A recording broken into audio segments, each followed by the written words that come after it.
Isso aqui é só anedótico, né? Amoedo defende reforma tributária de Lula e critica Bolsonaro. Vai abrir mão de privilégio? É impressionante, né? Isso é uma das primeiras coisas que me fez ficar extremamente cético. Que é ver o Amoedo defendendo a reforma tributária. Bom, o Novo é cheio desse argumento de acabar com privilégios da mamata do Estado e tal, e depois que ele rompeu com o Bolsonaro, ele se voltou contra ele, né? Vou ser sincero, gente, essa notícia não diz porra nenhuma. A notícia não fala nada, sabe? Eu só queria trazer pra falar assim, se o Amoedo tá a favor, definitivamente tem caroço nesse angu, sabe? Não, mas a explicação é ruim o que aconteceu nessa primeira parte da reforma? Não. Qual o problema? Se ficar só nisso, pra nós, classe trabalhadora, não vai mudar nada, tá, gente? Sim, não vai mudar nada. A chance é não mudar nada. Não muda nada. Isso melhora o quê? Melhora pras empresas. Porque simplificando a tributação, as empresas não gastam tanto com o setor de contabilidade, tá? Não esperem que isso vai gerar barateamento das mercadorias, isso vira lucro do burguês, tá? Margem de lucro. Então por isso que o Amoedo tá defendendo. Repito, porque para a direita, tipo Amoedo, a reforma acaba aqui. Isso aqui para eles interessa. O que tá por vir para eles não interessa. E aí o papo vai ser bem diferente. E aqui eu vou ler em off porque é uma notícia que tem paywall. Mas é aí que tá. Governo vai enviar projeto de lei para tributar fundos de super ricos, diz Haddad, aqui na Folha, e Diana Tomazelli. O ministro da Fazenda, Fernando Haddad, disse nessa quarta-feira, dia 19, que o governo vai encaminhar um projeto de lei para tributar fundos exclusivos de investimento, voltados à alta renda, chamados super ricos. Eu quero ver ele conseguir aprovar isso. Ele não vai aprovar nem fudendo. A proposta será enviada ao Congresso junto com o orçamento de 2024, que precisa ser apresentado até 31 de agosto. Isso é necessário para que a arrecadação esperada com a medida possa ser contabilizada nas estimativas da Receita. Os valores ajudarão a alcançar a meta do déficit zero ano que vem. Que é uma meta ortodoxa, né? Eu posso dar... Não, é tranquilo. Ela não é nada exorbitante. Mas eu posso dar um palpite que você pode depois printar. O governo Lula está sendo excessivamente otimista. Não dá para acusar o Lula e o PT de inexperiência na política burguesa, né? Eles podem ser qualquer coisa menos inexperientes. E qual é a ideia deles? A ideia deles é o seguinte, eles sabem que vai ser muito mais difícil aprovar o restante da reforma. Só que esse primeiro ano, tá? Por que o Lula está batendo tanto nos juros lá do Banco Central? Sim. Nesse primeiro ano, o Lula tem bala na agulha, tem margem para gastar. Tá? Ele ainda está com o arcabouço fiscal em suspenso, está valendo ainda o que se tinha antes.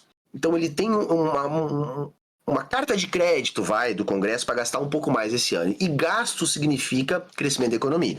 Quanto mais o governo gasta, mais a economia pode crescer.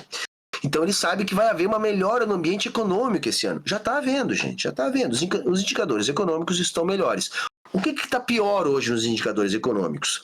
Porque a taxa de juros ainda está muito excessiva. Então, por isso que é o calo ainda do Lula. Destravando a taxa de juros, vai destravar no segundo semestre, o governo vai começar a ter bons resultados econômicos, porque ele está gastando, tem uma maré externa que começou a mudar na última semana, a gente tem que ver como é que tá, mas até então estava boa. Então o governo Lula estava com a seguinte expectativa: a economia dando certo, o emprego caindo para 6%, 7%, né? Desemprego, melhor dizendo, a 6%, 7%, juro baixando, economia crescendo 3%, 4% ao ano, já estão revisando a previsão de economia para cima. O Centrão, tá? Ele cola no Lula. O Bolsonaro se desfaz, essa é a ideia do PT. E aí o PT poderá, quem sabe, aprovar o restante da reforma. Isso é uma visão excessivamente otimista, por vários motivos. Primeiro, tem que dar certo esse papo da economia crescer bem esse ano e o Centrão descolar. Isso pode acontecer? Pode, mas não precisa necessariamente acontecer. Por exemplo, essa ideia era uma ideia porque os Estados Unidos estava num ciclo de alta de juros. Tá? Por quê? Porque a economia estava excessivamente aquecida, então o Federal Reserve estava aumentando os juros. Aí, isso é uma coisa que para o Brasil facilita, porque a gente não precisa ter um juro tão alto assim, né, para competir com os Estados Unidos. Mas, só que o que acontece? A economia dos Estados Unidos começou a ter problema por causa dessas altas dos juros. Por quê? Porque os bancos estavam alavancados com taxa negativa de juro, tinham emprestado a isso, mudando a taxa de juro, agora estava quebrando os bancos. Então, o Fed tinha anunciado o fim do ciclo de alta dos juros.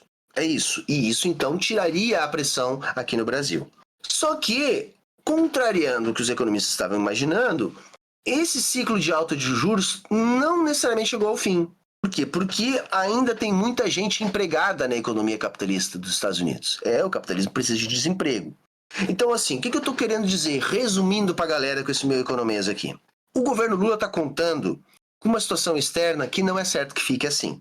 Se mudar, o país já não cresce da maneira que teria que crescer. Segundo, mesmo que o país cresça, não há garantia que o lobby não vai ser forte o suficiente para impedir essas transformações na reforma tributária na segunda parte. Tá? Então, assim, eu tenho muito medo dessa parte do a volta a gente compra. Tá? Por isso que o Amoedo aí tá feliz com tudo isso que tá acontecendo. E aí as outras partes seriam o que a gente tava lendo aqui a respeito do Haddad, né? De tributar fundos de super ricos. Que é algo que a gente vê prometido o tempo todo e não... E é muito improvável que na nossa economia isso passe, sabe? Na nossa correlação de forças isso passe. O Lula está tentando buscar a correlação de forças, melhorando a economia e fazendo essa parte mais fisiológica do Congresso colar. É isso que eu tentei explicar aqui. Só que eu acho que isso é muito arriscado, porque depende de um conjunto de variáveis, para usar o economês aqui, exógenas. Ou seja, que não dependem das forças do Lula. Entendeu? Haddad confirmou o envio da medida em rápida entrevista aos jornalistas após uma reunião com Arthur Lira. Acertar a pauta do segundo semestre, abre aspas. Tem um conjunto de medidas que vão junto com o orçamento e que não passam pelo imposto de renda de pessoa física, fecha aspas, afirmou o ministro. Questionado sobre tributação de fundos exclusivos, ele disse que a iniciativa está prevista e deve ir com o PL, projeto de lei, né? Não o partido. A elevação das receitas é um pilar central para a sustentabilidade do novo arcabouço fiscal. A equipe econômica traçou metas ambiciosas para o mandato e prometeu zerar o déficit até o ano que vem.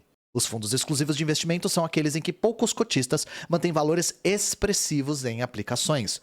Hoje, quem investe nesses fundos recolhe imposto de renda apenas no resgate dos recursos, o que pode levar anos. A sistemática é diferente de outros fundos que sofrem incidência no chamado come-cotas, cobrado periodicamente sobre os rendimentos. Eu descobri isso agora. Eu descobri lendo isso aqui, eu não sabia que era assim que se tributava fundo. Então, basicamente, eles querem fazer tributação periódica sobre fundos e não só no resgate, porque se demora muito pra resgatar e às vezes não se resgata nunca esse negócio, né? É muito improvável isso aqui passar, mas o Haddad tá contando com isso, né? Pelo menos pra fazer com que o arcabouço fiscal seja praticável. E um dos argumentos que eles vão usar é, olha, se não aprovar, vai cair a arrecadação. Mas é isso, gente. A lona aqui do Humberto, eu vi que muita gente gostou do Humberto, então sigam o camarada nas redes dele. Humberto Matos em todas as redes, principalmente no YouTube e aqui na Twitch, né? E se vocês quiserem entender mais de economia, o Humberto é uma imensa referência pra mim. Não posso deixar de mencionar também a Juliane Furno, que é uma economista que eu acompanho bem e leio os livros dela. Também economistas que não são do campo marxista, mas que contribuem muito pro debate, por exemplo, o André Roncaglia. E o Humberto vai retornar aqui no canal sempre que for necessário a gente esclarecer acerca de notícias econômicas, né? E eu convido todos vocês a entrarem no nosso Discord e dialogarem com a gente na aba de economia política. Porque aí a gente pode falar com calma, falar por texto e tirar dúvidas personalizadas, tá bom? Valorizem o conhecimento econômico, gente. É importante. É uma coisa que a gente não tem contato na escola, não tem contato nas universidades, dependendo do campo. E aí vamos aproveitar agora pra gente trocar uma ideia e entender melhor como que funciona a nossa democracia, né?